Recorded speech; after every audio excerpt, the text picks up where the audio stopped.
It's Ada Lovelace Day, and to round off World Space Week, we have gathered 5 of the most incredible women from across the UK to talk about their careers, the industry, and the future of space. Let's go meet everyone. And now I'm super lucky to be joined by 5 women from the UK space industry. I'm going to hand it over to each of them to introduce themselves and tell us a little bit more about their job roles and how they got into the space industry. And we're going to start with the wonderful Mel, who's with me in the studio. Yeah, thank you so much for having me. So I'm Melissa Thorpe, or Mel. I'm the head of Spaceport Cornwall, and my job basically entails managing the project to get us to launch next year with our partners at Virgin Orbit. I got into the space industry a little bit by accident. My background is actually aviation, and I'm an economist. But I was kind of pulled over to the Spaceport project about 8 years ago, and I've absolutely dove into the industry. I love it. And I hope that I bring a little bit of something different to it because I don't have a space background. So I kind of think that I like to interpret space to the average person out on the street. So that's kind of what I feel like I do. That's amazing. Thank you so much. We're now going to head over to Christina. Can you tell us a bit about your job and your role in space? Yeah, of course. Thank you so much for hosting. As Jess said, I'm Christina MacLeod, and I am currently Business Development and Marketing Officer at SpaceForge.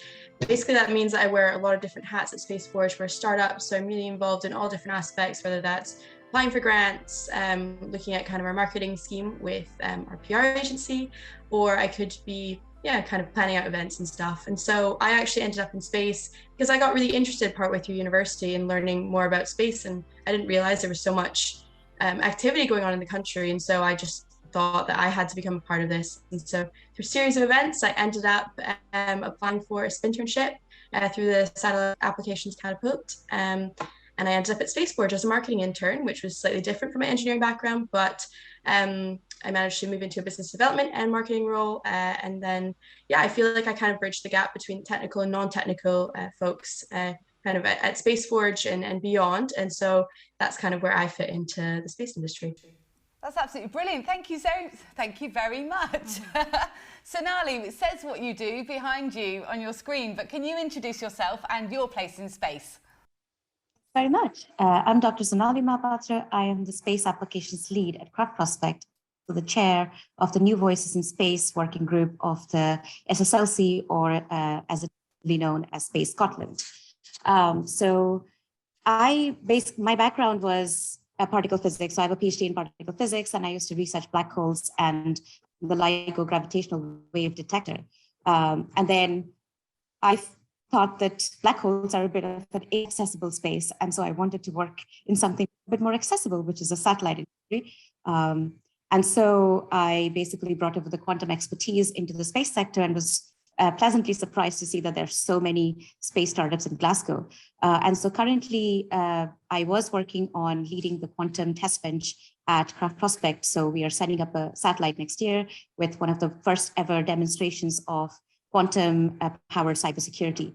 And I did the first test bench, and now my main role is strategizing, product development, bridging the gap between the commercialization as well as the technological developments at Craft. And I have around 7 years of equality diversity experience, which I then bring into the New Voices sector, and I do a lot of diversity strategy for various different workplaces, basically, evidence-based. Thank you. Wow, that is a lot. That is a lot, and it's amazing. Thank you so much. We're going to head on over to Heidi. Heidi, can you tell us a bit about yourself? Hi there, my name is Heidi Tiemann, and I'm currently a project manager at Truro and Penwith College, where we're setting up space apprenticeships and short courses to kind of benefit businesses or space and aerospace businesses in Cornwall. So this involves kind of working with different space companies, working with educators, and a whole range of really exciting people. So my background, kind of how I got into space, was really, I've always loved space. Ever since I was really little, it's always been my favourite thing. So a bit of a space geek there. But after studying physics at uni, I then did a PhD in astrophysics. So I studied not black holes, sorry, I'm completely stealing yours now. I have no idea why I said that. But looking away from black holes, towards stars instead. And I looked at binary stars and how they merge and might explode. And some actually do end up forming black holes in the end, depending on how massive they are. After that, I ended up applying for this job to work on the space education side of things. My gosh, that is amazing. Again, look, there's so many incredible women all in this room right now. And last but definitely not least, we're going to hand over to Lauren. Can you tell us a bit about yourself? Hi, thanks for having me. Very excited to be here. So my name's Lauren Taylor. I'm a space science program manager at the UK Space Agency. So currently I look after sort of the UK involvement in ESA managed missions. So very lucky to be looking after some very interesting missions, some such as sort of Euclid, Comet Interceptor. I could go on and name them all, but I won't. So I've very recently sort of moved into the role, started in February, but very much enjoying it. And how I got into the sort of the space sector was I sort of had a huge passion for it, especially during my chemistry degree. And so with a couple of side steps, so I've worked in an engineering company as a project manager for quite a few years, and then sidestepped again back into sort of where I wanted to be and using a bit more of my degree and my knowledge in this sector, and loving every minute of it so far. That's amazing. My gosh. Well, thank you very much, everyone, for introducing yourselves. Now, you've kind of all sort of already said how you got into space.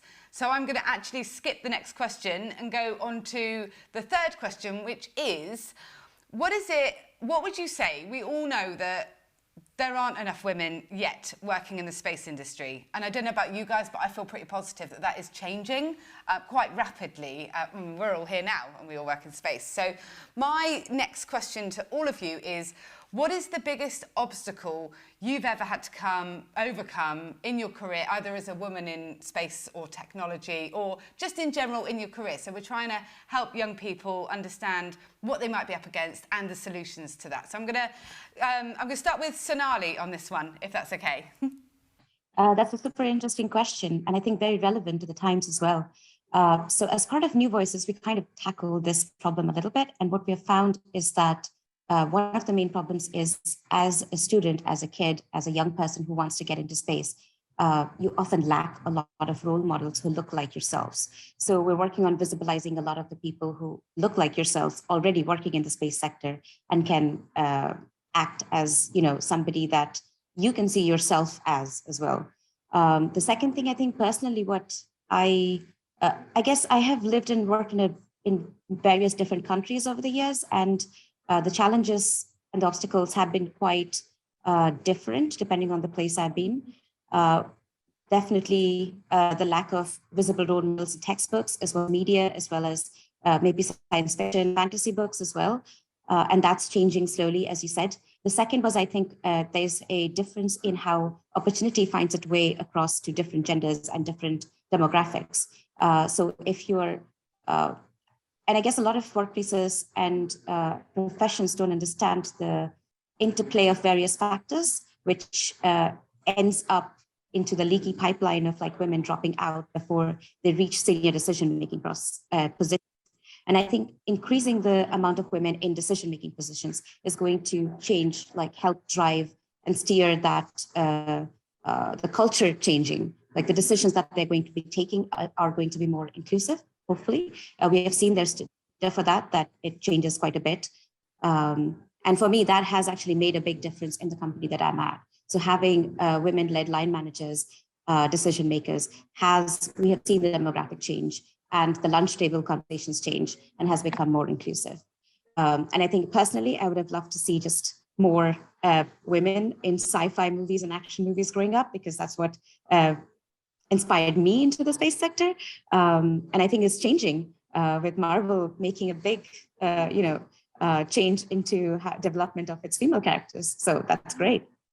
Fantastic. Thank you so much. Right, we're going to head on over to Lauren, who we know is quite new to the industry. I think in terms of some of the biggest obstacles I've faced, I guess my career is sort of in its early days. I'd say I think some of the obstacles started sort of before I got onto jobs, but in like sort of education, I was like told not to take physics at A level because I just wasn't strong enough at it. I was discouraged by one of my sort of university lecturers to sort of pursue aspects of sort of the science industry, especially astrochemistry, that I really, really enjoyed. And I think it's a huge blow to your confidence as a young person to be told not to do something or to be told you can't do it. And it's not very inspiring or very fair. And I think that links back to sort of Sonali's like lack of role models as well. If you've not got anyone to sort of look up to and say, well, they did it, so I can do it, it makes your journey a bit harder. And I guess rejection as well. I applied for an ESA placement. I didn't get that. I applied for quite a few placements in the sort of engineering sector, and I didn't get those. But I think it's led me to be probably a bit more resilient, a lot stronger, and now I've got where I wanted to get to, but maybe just not the direct route. Mine was a little bit more of a sort of side steps and sort of going up and going back. But I think I've learned the majority, or the main lesson I've learned is that just to persevere, you will get there if you really want to. So that's what I've taken away from my journey so far. That's fantastic. I find your journey very inspirational, to be honest. Having faced quite a few things myself and wondered where I was going and then ended up just where I wanted to be through sheer determination. We're now going to hand over to Heidi. Heidi, I'd love to know what challenges you've faced. I think personally, I've not really faced a huge number of external challenges. Honestly, I've had so much support and encouragement and a huge number of just amazing friends and colleagues who are happy to support. But I think for me, it's been kind of self-belief. And I think probably that's something a lot of women face and a lot of guys do, but the kind of imposter syndrome. Am I good enough to be here? Am I actually qualified to be doing the job or doing the research?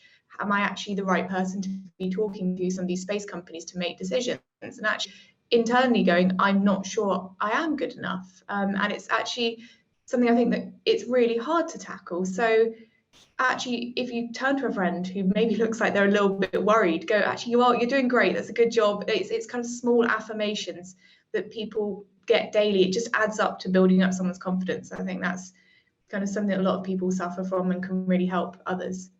Yeah, I think that's completely true. And Mel, what about you? How's it been for you? Yeah, it's been really difficult, to be honest. I started out the aviation industry about over 10 years ago now, and that was a lot different than the space industry. There was not very many women at all, especially my age at the time. So I would walk into a room and be the only female most of the time. But more recently, this role that I'm in now came available because our previous director was leaving. And I wasn't immediately even considered, even though I'd been part of it since its beginning, because I had been pigeonholed as the marketing girl. Even though I was a master's student from the top economic school in the world, and I had an amazing education and experience back in Canada, but I wasn't even considered. They didn't even know what my CV was. So, had just been pigeonholed as something that, that I actually could do much more than I was kind of doing. I just wanted to be doing the job I was. So I was, ticking along, doing a lot of the business development and marketing, and I enjoyed it and I loved it, but I knew I could do more. So that was a challenge, almost have to prove myself to my own employer that had employed me for so long. And luckily, obviously, they took a risk as they saw it, but I'm here, so that's fantastic. But I definitely had a lot of self-belief and to really believe that I could do the job when pretty much everybody was saying to me that they didn't think I could. But my team, of course, believed in me and my family at home, and that was all that mattered. I'd say the other challenge, not just in this industry, but for all women, I had a baby. So maternity leave, but then also, as you know, trying to juggle dropping my daughter off to school and all the things that comes along with being a mom. There's still massive amounts of inequality in females and males in that regard. And I think the pandemic just highlighted that even more, where we were working from home, but the majority of the women were the ones that were still trying to manage their amazing careers, homeschooling, keeping the house ticking along. And my partner is incredible, but it's still, the brunt of it fell on me. Yeah. And it's just something that I think that we aren't talking about enough that does need to change. So that was a huge challenge and continues to be. But yeah, I'm very happy where I am, but I've worked really, really hard. Yeah, I think that's really clear. And actually, do you know what? You just sort of hit the nail on the head of this entire reason that we're doing this, is so that we can highlight the issues and talk about them and be allies for each other so that they get fixed. And also we can recognise it in each other and be there for each other, because frankly, I see you out of work, and having that friendship and knowing that we're both going through the same thing is it brings peace, or it brings a Yeah. bit of acceptance to me as well. Okay, who else do we have? That's a brilliant answer, by the way, and I'm very glad that they did put you down as head of Spacewalk. Right, who haven't we done yet? Christina, have we asked you what your challenges have been?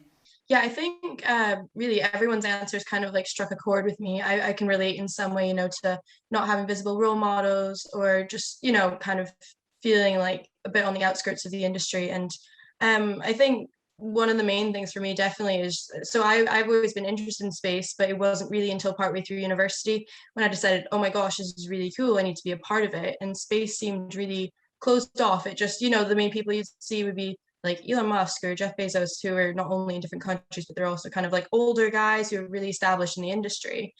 And so I was coming in as, this second year, third year engineering undergraduate student who just had no idea really what was going on. And I just decided, okay, I'm going to do this. And all my friends were kind of like, where did this interest in rockets and stuff come from? Like, you've never really spoken about this before.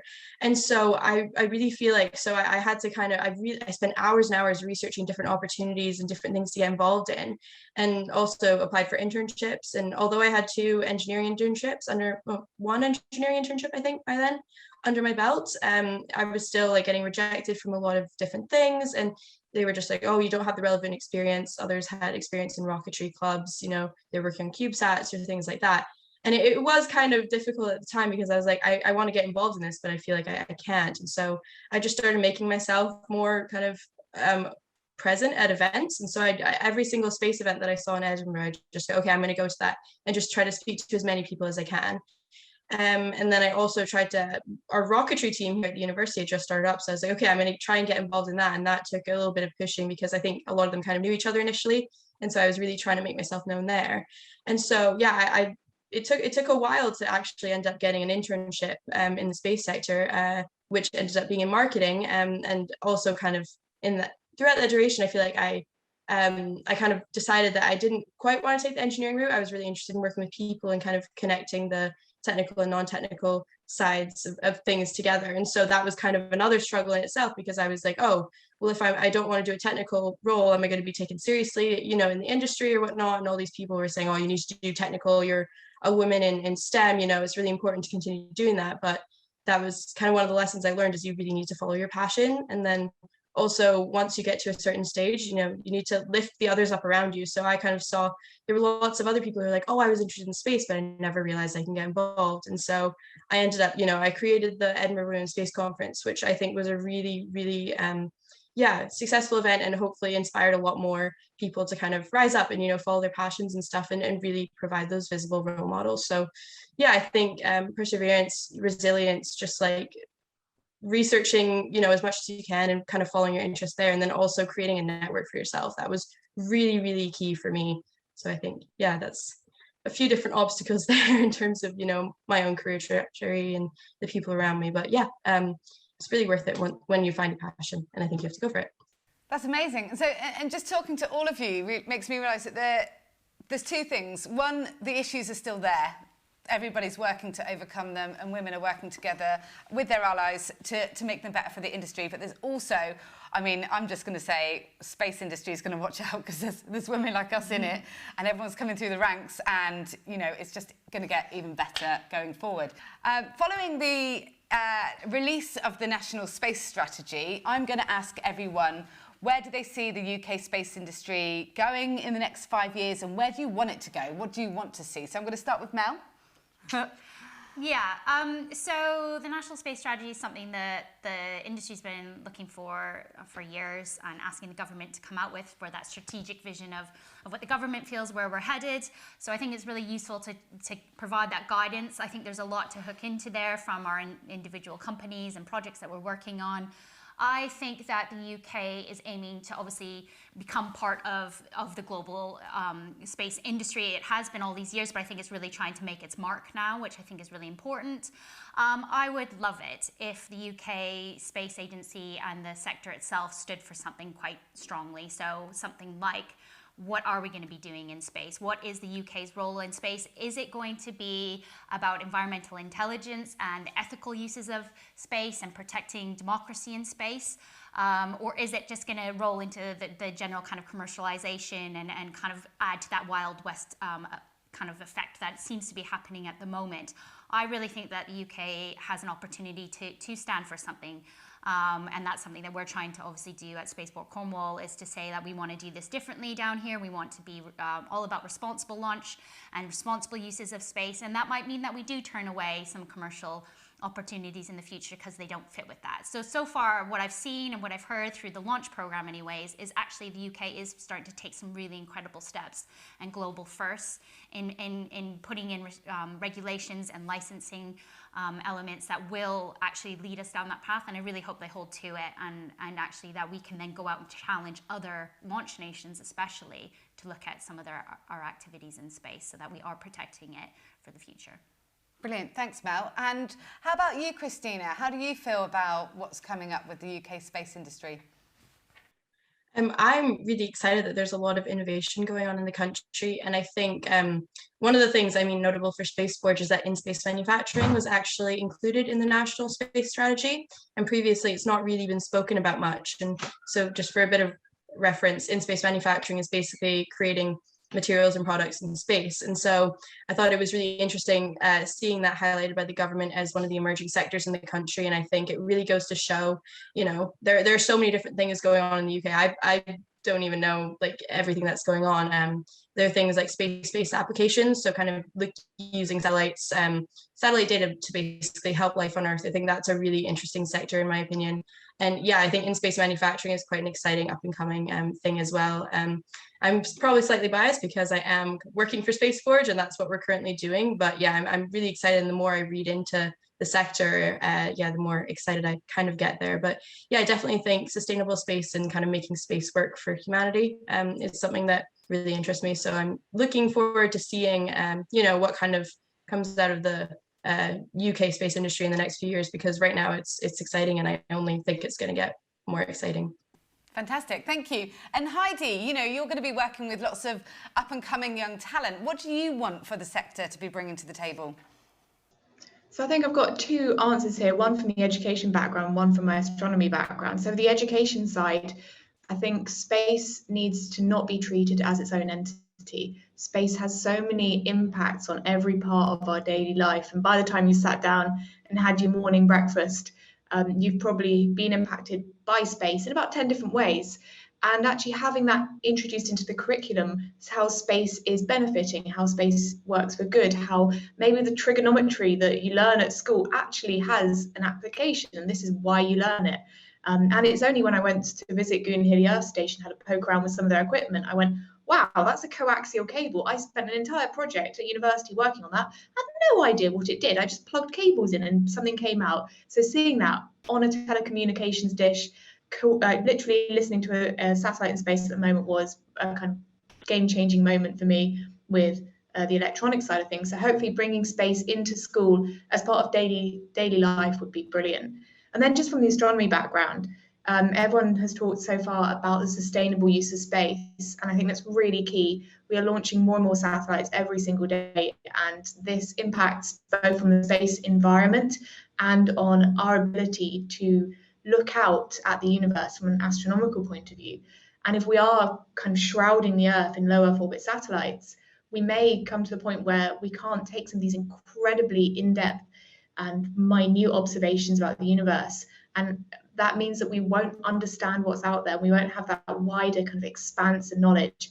And fair enough, it's not got the everyday tangible benefits, but it's all part of that human experience of looking out and knowing what's beyond and having this wonder that we all have. We all look up at the night sky and go, wow, that's amazing. So I think we've got to be very careful about how we use space and how we use it to benefit ourselves, and we don't limit ourselves. Thank you. Completely agree with all of that. And I'm really interested to find out, Lauren, what you think about the UK space strategy, given that you've probably read it more than any one of us. Yes, I've read it a couple of times. I was reading it on the train on my visit to the spaceport and to visit Mel in Cornwall.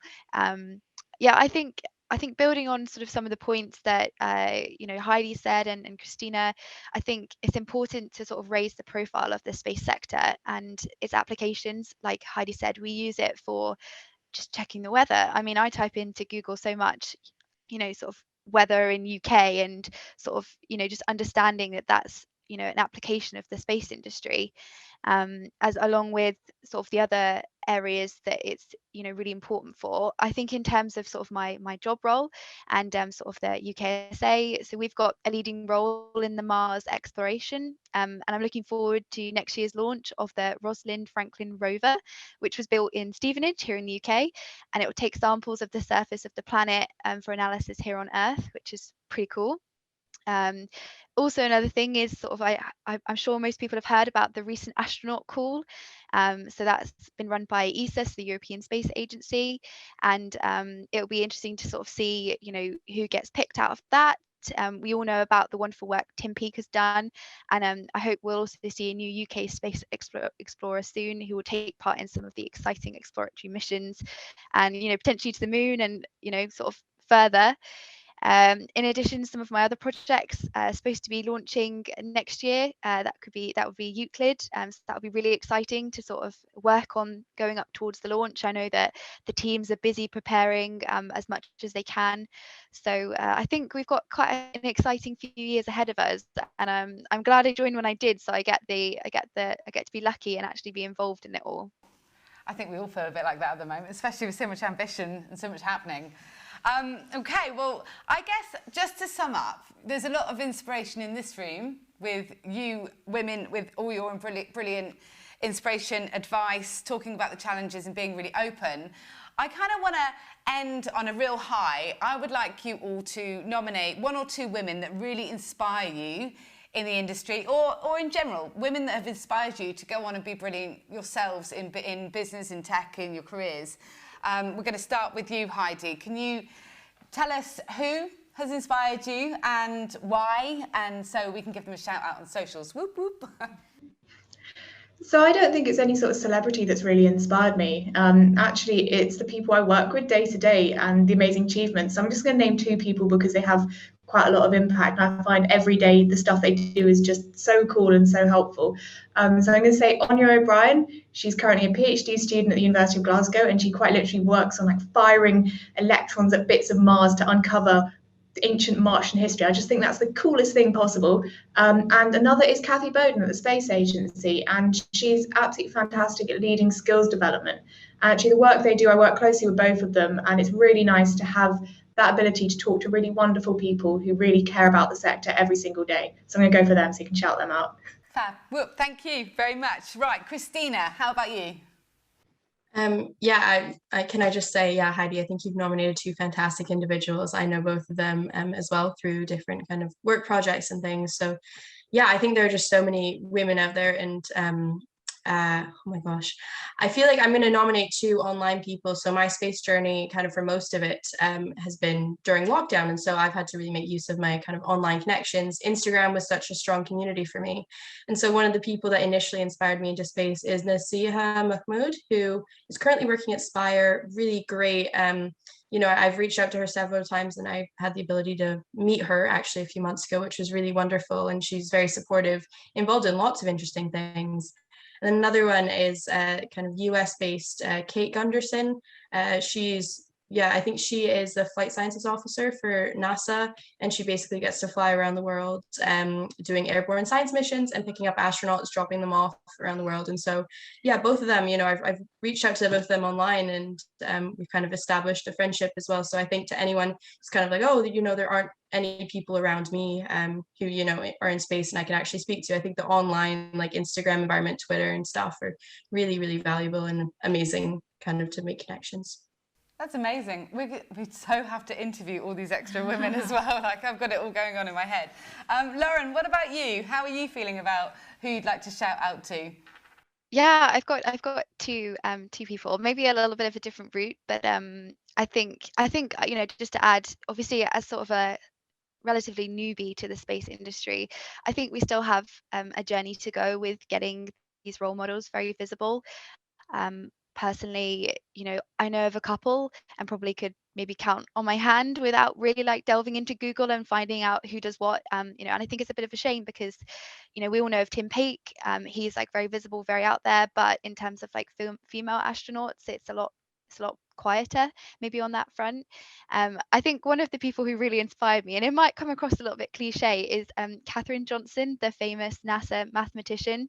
I just thought her journey, I've watched a couple of like interviews that she's done like as well with NASA, is just really inspiring. Everything that she's overcome and sort of her abilities is just absolutely phenomenal. One of her things that she says a few times in an interview is just like, do the best you can, and I think that's such a good thing to sort of take away.